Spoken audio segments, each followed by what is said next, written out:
শীতের সকাল সকাল আকাশটা কিন্তু বেশ সুন্দর লাগে দেখতে। বেশ সুন্দর নীল আকাশ, মনটাও ভালো হয়ে যায় এত ফুরফুরে আবহাওয়ায়। শীতটা সত্যি খুব সুন্দর, যদিও এখনও শীতের শুরু, তবে বেশ মন ভালো করে একটা ঠান্ডা পড়েছে কিন্তু এখানে তো টেম্পারেচার প্রায় 13-14-তে নেমে গেছে। তো ওখানে সকালটা ভালোই শুরু হচ্ছে, তাই সকাল সকালই স্নান করে নিয়ে পুজো করে চলে গেলাম রান্নাঘরে। কারণ রান্না তো শুরু করতেই হবে, শীত বা গরম রান্নার তো কোনো কামাই নেই, রান্নাঘরে ঢুকতেই হবে।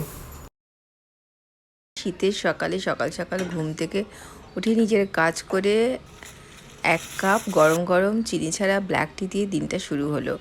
শুরু হওয়া মাত্রই রান্নাঘরে ঢোকা, আর আজকে বানিয়ে নিচ্ছি শীতকাল স্পেশাল একদম ভেজিটেবল দিয়ে খিচুড়ি। ওই জন্য প্রেশার কুকারে তেল গরম করে তাতে গোটা গরম মশলা, তেজপাতা, শুকনো লঙ্কা দিয়ে প্রথমে ফুলকপিগুলো ভেজে নিলাম। এবার এর মধ্যে গাজর আর বিনস দিয়ে দিলাম। তোমরা তোমাদের পছন্দ অনুযায়ী যে কোনো সবজি দিতে পারো। এবার ভিজিয়ে রাখা মুগ ডাল আর গোবিন্দভোগ চালটা দিয়ে দিলাম। এখানে মুগ ডালটা কিন্তু আগে আমি ড্রাই রোস্ট করে নিয়ে তারপর ভালো করে ধুয়ে একটু ভিজিয়ে রেখেছিলাম আধ ঘন্টা মতো। এবার এর মধ্যে নুন, চিনি, হলুদ, কাশ্মীরি লঙ্কার গুঁড়ো, অল্প জিরে গুঁড়া, ধনে গুঁড়ো দিয়ে খুব ভালো করে এটাকে 4-5 মিনিট ভালো করে কষিয়ে নেব। আর খিচুড়িতে কিন্তু অল্প একটুখানি চিনি দিতেই হবে, বা নিজের স্বাদের পরিমাণ অনুযায়ী, কারণ খিচুড়ি কিন্তু খেতে একদম ভালো লাগবে না। লাস্টে দিয়ে দিলাম আমি মটরশুঁটি, আর দিয়ে দিলাম একটা চেরা কাঁচা লঙ্কা। ঝালটা তোমরা তোমাদের পরিমাণ অনুযায়ী দিতে পারো। আর আমি অবশ্যই এর মধ্যে দিয়ে দিয়েছি আদা আর কাঁচা লঙ্কা বাটা, যেটা আমি ক্লিপটা মিস করে গেছি।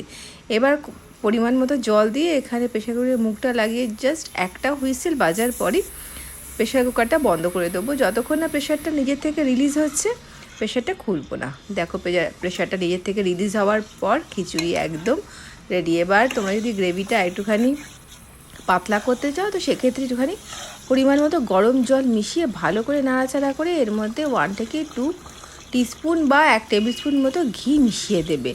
আর চাইলে এখানে গরম মশলার গুঁড়ো দিয়ে দিতে পারো, দারুণ হবে খেতে। গরম গরম খিচুড়ি শীতকালে মানে বড়ই উপাদেয়। তো এই আজকে গরম গরম ভেজিটেবল দিয়ে শীতকালের খিচুড়ি লাঞ্চের জন্য একদম রেডি। মানে দুপুরের খাবারটা জাস্ট জমে গেল। এরকম কড়কড়ে ঠান্ডা এরকম গরম গরম খিচুড়ি, তার সাথে করে নিয়েছি বেগুন ভাজা আর আলুর দম। তোমরা তোমাদের পছন্দ মতো যে কোনো সবজি খেতে পারো। অনেকে তো আবার লাবড়া, মিক্স ভেজিটেবল এগুলো দিয়েও খেতে পারে, বা বাঁধাকপি বা ফুলকপির রসা। তোমরা কী দিয়ে খাচ্ছ আমাকে কিন্তু অবশ্যই জানি। আর তার সাথে নিয়ে নিয়েছি পাঁপড় শাঁকা। পাঁপড় ভাজাটা জেনারেলি অ্যাভয়েডই করি, ওটার সাথে একটুখানি অ্যাসিডিটির প্রবলেম হয় বলে। আজকে দুপুরের খাবারটা জাস্ট জমে গেল। তোমাদের আজকে আমাদের দুপুরের খাবারটা কেমন লাগলো অবশ্যই জানাতে ভুলো না। আর গরম গরম বেগুন ভাজা দিয়ে খিচুড়ি আর আলুর দম পাঁপড় দিয়ে খিচুড়ি খেতে জাস্ট কতটা ভালো লাগে সেটা তোমরাও কিন্তু অবশ্যই আমাকে জানিও। আমার তো দারুণ লাগে, তোমাদের কেমন লাগে অবশ্যই জানিও। আর তোমরাও দুপুরে আজকে কী রান্না করলে অবশ্যই আমাকে জানিও কিন্তু। চলো তাহলে বন্ধুরা, আজকের মতো টাটা, বাই বাই। দুপুরবেলা গরম গরম খিচুড়ি খেতে খেতে তোমাদের কাছ থেকে বিদায় নিই। আজকের এই ছোট্ট ব্লগটা তোমাদের কেমন লাগলো জানাতে ভুলো না। আবার আসবো, ততক্ষণ পর্যন্ত তোমরা সবাই ভালো থেকো, সুস্থ থাকো। আজকের মতো টাটা।